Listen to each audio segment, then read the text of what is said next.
Anda masih menyaksikan Breaking News Kompas TV terkait dengan rencana atau batas akhir dari penghitungan suara pemilu 2024 berdasarkan Undang-Undang Pemilu, dan hari ini menjadi tenggat batas terakhir KPU akan mengumumkan hasil pemilu 2024. Dan saat ini kami juga telah terhubung dengan pengamat politik dari Universitas Al-Azhar Indonesia, Ujang Komarudin. Assalamualaikum, selamat siang Pak Ujang.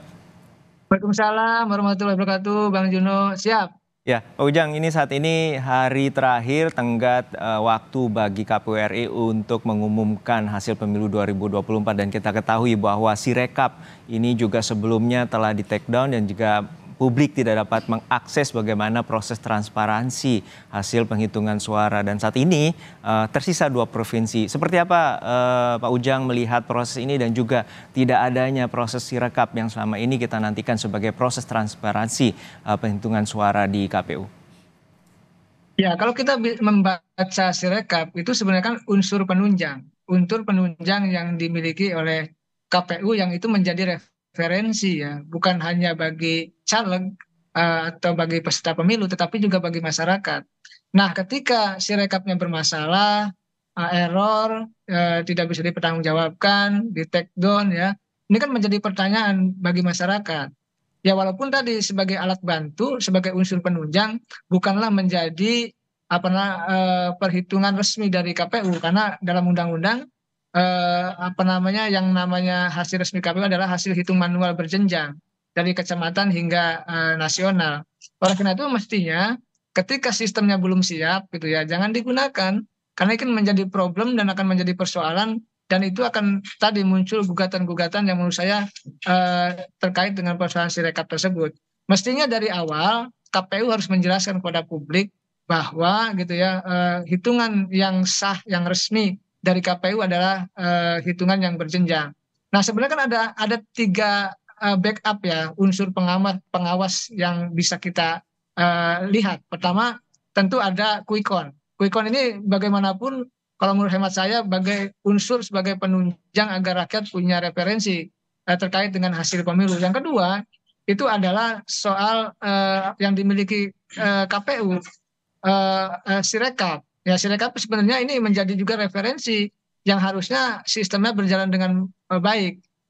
Lalu juga ada perhitungan yang dilakukan oleh KPU yang sekarang berjalan kan hitungannya, dan itu dilihat sebagai bagian unsur utama ya yang dimiliki oleh KPU. Tapi apapun itu, ketika Sirekapnya itu tidak bagus, tidak jalan, error, maka ini menimbulkan persoalan karena banyak teman-teman yang menjadi caleg gitu, itu kebingungan ketika harus mendapatkan informasi yang akurat dari KPU begitu, Bang. Oke, dan untuk saat ini proses yang tadi Anda sampaikan juga perlu adanya audit. Seperti apa sebenarnya proses audit yang juga yang Anda sampaikan terkait dengan proses Sirekap ini? Ya, wajar ya, karena setiap kegiatan atau setiap unsur kegiatan yang dibiayai oleh negara ya mesti diaudit. Ya mesti, kalau saya sih melihatnya audit audit forensik, agar bisa kelihatan di mana sebenarnya celah-celah, kekurangan, kekeliruan atau bolong-bolong ataupun ketidakcocokan ya data-data yang ada di Sirekap itu, sehingga bisa diketahui apa kesalahannya dan bisa ada solusinya ke depan. Jangan sampai nanti ini tidak ada audit lalu seolah-olah tidak ada kesalahan, karena bagaimanapun kita harus berbenah. Tadi walaupun Sirekap itu unsur penunjang, tapi ketika bermasalah, ketika error, publik akhirnya bertanya-tanya terkait dengan persoalan Sirekap yang dibiayai oleh anggaran negara. Jadi sudah pasti kalau itu anggaran negara, menggunakan anggaran negara, maka harus diaudit. Nah, auditnya harus audit forensik. Tentu ada ahli digital forensik ya yang paham terkait persoalan audit itu. Karena begini, kita juga ingin menjaga marwah dari teman-teman komisioner KPU, agar mereka yang sudah kerja keras, yang sudah mati-matian, yang habis-habisan menyerahkan pemilu, hanya karena Sirekap gitu salah satunya menjadi tercoreng, kan tentu tidak ingin. Oleh karena itu, agar bisa dipertanggungjawabkan ke publik, maka ya tadi Sirekap itu perlu diaudit untuk ada transparansi dan untuk menjaga marwah dari teman-teman komisioner KPU itu. Seperti itu, Pak. Baik. Saat ini kami juga masih bersama dengan Ketua KPU RI, Mas Arief Budiman dan juga Mbak Titi Anggraini dari Perludem. Namun kita terlebih dahulu ke Mas Arief. Mas Arief, ini tentu kita mengetahui bahwa Sirekap ini sangat penting, bahwa ini merupakan transparansi publik dan juga akuntabilitas bagi KPU untuk menjaga marwahnya. Lalu seperti apa sebenarnya nanti misalnya Sirekap ini kita ketahui telah dihilangkan dan juga ini kita mengetahui proses yang banyak kendala di KPU. Lalu bagaimana audit ataupun ada sistem di mana peraturan KPU ini juga yang dikeluarkan sendiri oleh KPU? Apakah juga ada nanti istilahnya audit dan juga etik terkait dengan KPU? Ya, saya ceritakan kenapa itu disebut Sirekap dulu ya. 2014 dan 2019 kami menyebutnya situng, Sistem Informasi Penghitungan. Itu jelas tuh penekanannya adalah hasil penghitungan. Hasil penghitungan dalam pemilu itu adanya di level TPS. Maka ditampilkanlah ya di 2014 hasil penghitungan dari setiap TPS. Nah, ditampilkan. 2019 kami mengatakan begini, wah itu tidak cukup kalau hanya hasil penghitungannya kita tampilkan. Karena publik ingin tahu dan kita harus mudahkan mereka untuk tahu hasil rekapitulasinya. Maka kami menginput data itu. Jadi foto-foto foto-foto hasil penghitungan itu angka-angkanya kami input, petugas manusia yang menginput. Ya. Setelah diinput hasil rekapitulasinya ditampilkan dan publik bisa melihat itu. Fotonya. Nah, tetapi ada kendala. Ternyata kalau yang input manusia itu punya potensi ada kesalahan input. Nah, tapi catatan kami ya waktu itu ya hanya sekitar 369 terjadi kesalahan input. Dan itu dilakukan perbaikan. Ya. Nah, berdasarkan pengalaman 2019, maka di 2020 saya lihat, wah kalau begitu kita harus mengurangi peran manusia secara langsung dalam proses ini. Nah, digantilah tidak lagi situng menjadi Sirekap. Jadi ketika tampil itu sudah hasil rekapitulasi. Nah, bagaimana cara bekerjanya? Memfoto. Jadi formulir C hasil itu dulu namanya C1 plano. Sekarang disebut C hasil ya. Difoto, dikirim ke pusat data kita, lalu dia akan merekap secara elektronik. Karena foto formulir itu mampu membaca angka-angka yang ada di dalam formulir itu. Nah, maka terekap secara elektronik. Dan itu berjalan baik di 2020, Pilkada 2020. Jadi Pilkada 2020 namanya sudah Sirekap. Ya. Kendala kita di 2020 adalah keterlambatan. Jadi agak lambat memang. Nah, 2024 kami langsung berpikir, wah itu sesuai dengan roadmap kita. Termasuk saya minta kepada teman-teman di Sekretariat Jenderal, roadmap penggunaan IT kita harus sudah selesai di 2023. Supaya 2024 sudah langsung running. Bahkan waktu itu saya minta untuk hal-hal yang sudah ada, itu diselesaikan atau disempurnakan di 2022. Nah, mestinya berdasarkan pengalaman situng, Sirekap 2020, 2024 itu menyempurnakan saja gitu loh. Tetapi kemudian kejadiannya nah kok seperti ini. Nah, kenapa namanya Sirekap? Karena sistem informasi rekapitulasi. Jadi targetnya memang menampilkan hasil rekapitulasi gitu loh. Nah, sekarang kita lihat di aplikasi yang ditampilkan di webnya KPU, Sirekap itu. Publik awalnya bisa langsung melihat hasil rekapitulasi. Bisa langsung melihat berapa jumlah TPS yang sudah selesai diupload. Sudah selesai prosesnya, kemudian diupload. Hari ini kita nggak bisa tahu berapa sih jumlah TPS yang sudah selesai. Berapa yang sudah diupload. Kalau mau tahu itu, kita harus melihat. Jadi saya nggak tahu istilahnya, kenapa digunakan istilah take down ya. Sebetulnya Sirekap masih ada, masih nyala. Cuma rekapitulasinya tidak ditampilkan. Rekapitulasi dalam bentuk diagram ya, itu yang tidak ditampilkan. Jadi kita harus ngecek sendiri misalnya hasil penghitungan. Kita harus ngecek sendiri TPS di masing-masing tempat itu. Misalnya DKI, ya kita harus buka Provinsi DKI, Kota Jakarta Pusat misalnya, lalu Kecamatan Gambir, lalu Kelurahan Gambir, lalu TPS nomor sekian. Itu menyulitkan sebenarnya. Itu bukan hanya menyulitkan, rasa-rasanya nggak mungkin masyarakat membuka 820.000 TPS Dan tiap untuk tahu harinya. hasil, dan terus menjumlah sendiri, nggak mungkin. Nggak mungkin. Nah, kalau kita buka rekapitulasi, itu baru kelihatan rekapitulasi di tiap kecamatan. Tapi tetap saja kalau kita ingin tahu hasil kota, buka kota lagi. Pengen tahu hasil kecamatan, buka kecamatan lagi. Beda ketika kemarin ditampilkan dalam bentuk diagram. Tabulasi, ya. Itu kita langsung klik nasional, oh keluar ini.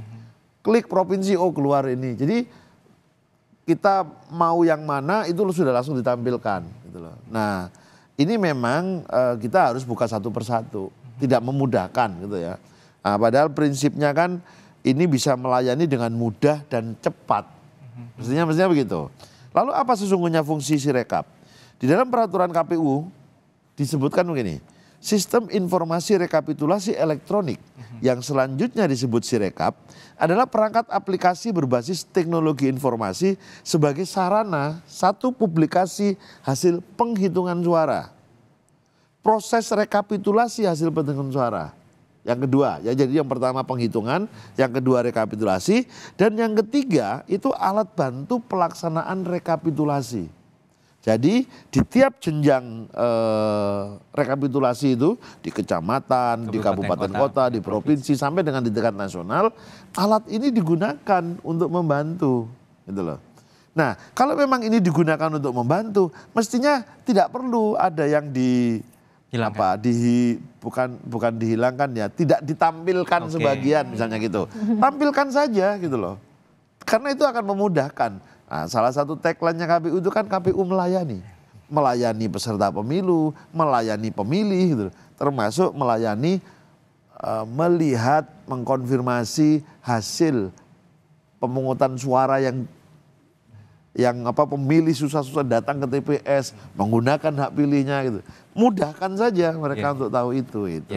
Kalau Mbak Titi gimana ngelihatnya bahwa ini ada unsur tadi dari Perkap sendiri, Perkap KPU sendiri adanya unsur publikasi dan memudahkan. Apakah ini ada pelanggaran etik terkait dengan, ya bukan dihilangkan sih, tapi sebagian. Tapi publik sulit untuk mengakses dan melihat data secara utuh day by day-nya. Iya, pelanggar kode etik penyelenggara pemilu itu kan berbasis pada sumpah janji jabatan dan prinsip-prinsip di dalam penyelenggaraan pemilu begitu.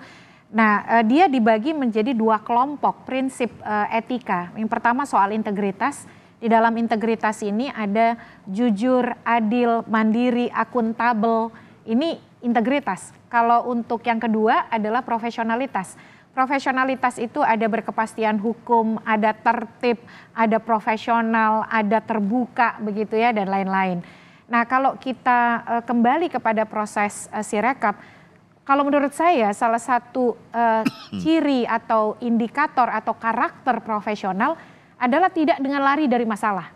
Jadi ketika publik menemukan anomali, respon yang profesional dan akuntabel itu adalah perbaiki anomali itu. Cari tahu kenapa ada anomali.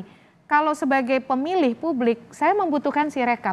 Karena tadi ya, kapasitas saya bukan kapasitas struktur partai yang bisa punya personel lalu melakukan rekap dari C hasil yang diunggah. Walaupun ada beberapa kelompok masyarakat sipil yang melakukan itu, misalnya Jaga Suara 2024 dan seterusnya. Tetapi kan sebagai publik, karena jedanya ini lama sekali ya 35 hari, supaya publik itu tidak termakan disinformasi, spekulasi, justru data yang otentik dari KPU itu akan membantu kita untuk kemudian mendapatkan informasi yang kredibel. Yang disayangkan adalah betul dia menjadi kontroversi, tetapi dia bisa dihentikan kalau kita menganggap Sirekap ini krusial sebagai sarana yang secara gradual akan membuat peralihan dari manual menjadi digitalisasi rekapitulasi suara gitu ya. Nah, kalau ketika ada gonjang-ganjing Sirekap yang saya harapkan dari respon KPU itu, KPU tuh membetulkan yang anomali tadi. Lalu kemudian sigap, cepat, karena kan ada anggaran, ada personel, dan ada support system untuk memperbaiki itu, cari tahu kenapa ada permasalahan, kesalahan membaca. Nah, kesalahan membaca itu di fase awal itu kan karena OCR-nya katanya. 086 terbaca 886 karena ada karakternya katanya yang belok atau lain sebagainya. Walaupun kalau di aplikasi Jaga Suara 2024-nya Pak Arief itu lebih bisa disiasati gitu ya. Tetapi yang berikut-berikutnya kan agak tidak tren kesalahan baca OCR tuh. Karena memindahkan suara tidak sah ke suara partai gitu ya. Kalau ini tidak ditelusuri itu menjadi question mark gitu ya, pertanyaan besar. Kenapa itu bisa terjadi? Karena kita asumsinya mengarah pada sebuah proses yang ya terus terang saja dugaan adanya kecurangan ya ataupun kemudian pelanggaran. Ketika itu tidak dibereskan, dipendam dan justru malah ditutup, spekulasinya malah makin liar gitu. Jadi itu yang sebenarnya menurut saya ada aspek ketidakprofesionalan di sana. Dan kalau tidak profesional itu kan menjadi bagian dari pelanggaran terhadap etika penyelenggara pemilu. Dan Sirekap ini penting. Sirekap ini dia menjadi bagian dari roadmap tadi, digitalisasi pemilu yang secara faktual memang dibutuhkan oleh pemilu kita. Mau sampai kapan sih kita rekap manual seperti sekarang? Dan mestinya 2024 ini kita kualitas teknologinya tuh naik kelas gitu ya. Karena sudah dipersiapkan 2014, 2019 dengan situng, Pilkada 2020, sekarang pemilu 2024. Nah sayangnya kan tadi ya, persoalan teknologi, persoalan sosialisasi, tapi ada juga persoalan mendasar, komitmen dan kapasitas dari penyelenggara yang problematik gitu. Mas Juno, ya gimana? Saya mau sampaikan ini, manfaat Sirekap. Ya. Sirekap bagi penyelenggara pemilu, saya bisa gunakan Sirekap sebagai alat kontrol untuk melihat kinerja teman-teman saya yang di bawah. Mulai dari TPS, PPK, kabupaten kota sampai provinsi. Kita lihat aja sekarang, misalnya gini, mana daerah yang upload Sirekapnya, upload formulirnya ke dalam Sirekap itu lambat. Kita patut menduga, wah pasti terjadi apa-apa di sana. Ada masalah gitu. Nah kalau kita lihat di sini coba, Papua sama Papua Pegunungan. Itu masih nol, ini untuk Pilpres ya, saya belum buka yang Pileg. Papua misalnya, itu dari 105 kecamatan baru terupload 12. Makanya kan lambat sekarang. Papua Pegunungan ya, ini baru sampelnya 2 saja. Dari 252 kecamatan, itu belum ada satupun yang diupload di Sirekap. Ini mesti dicek gitu loh. Dulu saya kalau yang terakhir lah Pilkada, begitu saya lihat ada daerah yang uploadnya lambat, saya langsung kirim orang. Kamu cek di sana. Bisa by phone, bisa langsung ke lokasi. Nah itu salah satu kejadian, saya langsung pergi ke lokasi. Saya cek di sana, kenapa kamu tidak upload? Oh ternyata dokumennya masih bertumpuk. Tidak, ya pasti ada sesuatu. Saya upload sekarang. Nah begitu dia upload, terkontrol sudah. Kalau sampai terjadi perubahan, saya langsung tahu. Oh perubahannya di sini, dari TPS ini, dari kecamatan ini. Itu akan segera tahu. Itu bagi penyelenggara pemilu. Bagi peserta pemilu, dia juga bisa kontrol. Kalau dia kirim saksi nih, kemudian saksi terima salinan berita acara. Dia tinggal cek aja ke Sirekap. Loh, salinan berita acaramu kok beda dengan yang diupload? Itu bagi peserta pemilu. Bagi aparat pemerintah, aparat keamanan misalnya, dia tahu, wah ini suaranya tipis-tipis ini. Biasanya kalau tipis-tipis potensi konfliknya tinggi. Kirim pasukan untuk mengamankan. Oh kalau di sana agak aman lah karena jauh jaraknya. Bagi pelaku usaha misalnya, dia tahu, oh di sini yang menang ini. Yang ini kalau lihat visi misinya, kebijakannya ini. Dia sudah merancang, oh berarti nanti saya akan melakukan ini. Jadi informasi cepat, informasi akurat itu dibutuhkan untuk masukan kita dalam membuat kebijakan cepat. Nah tapi kalau informasinya tidak akurat, informasinya lambat, tentu itu akan menjadi problem bagi kita semua. Atau ditutup di tengah kontroversi. Ya ini tentunya membantu proses pemetaan tadi seperti Mas Arief bilang. Tapi tadi ada kendala terkait dengan pembacaan atau scan atau OCR tadi. Itu harusnya ditemukan dari sejak lama dan apakah sampai saat ini tidak bisa diperbaiki gitu. Seperti itu Mas Arief sebenarnya. Ya harusnya bisa diperbaiki. Apalagi teknologi membaca OCR atau OMR 5 tahun lalu dan sekarang, tentu sekarang pasti lebih canggih. Kalau kita 5 tahun lalu punya kamera, resolusinya paling berapa mega ya? Pasti sekarang sudah 3-4 kali lipat. Sehingga jauh lebih lebih presisi, lebih akurat gitu loh. Itu mestinya ya. Harusnya ada perbaikan dan juga adanya proses yang lebih cepat, lebih baik dan juga untuk melakukan proses Walaupun pengetesan. klaimnya kan kesalahan OCR OMR itu karena kualitas kamera petugas yang kurang baik. Nah itu kan ada petugas di atasnya yang mestinya bisa cepat melakukan koreksi. Itu secara tim kerja harusnya bisa diatasi gitu. Baik, kita masih akan membahas terkait dengan proses sirekap dan juga proses penghitungan suara tingkat terakhir, terutama di gedung KPU RI, bagaimana prosesnya rekapitulasi, terutama pengumuman resmi dari KPU terkait dengan hasil pemilu 2024. Breaking News Kompas TV akan kembali setelah jeda.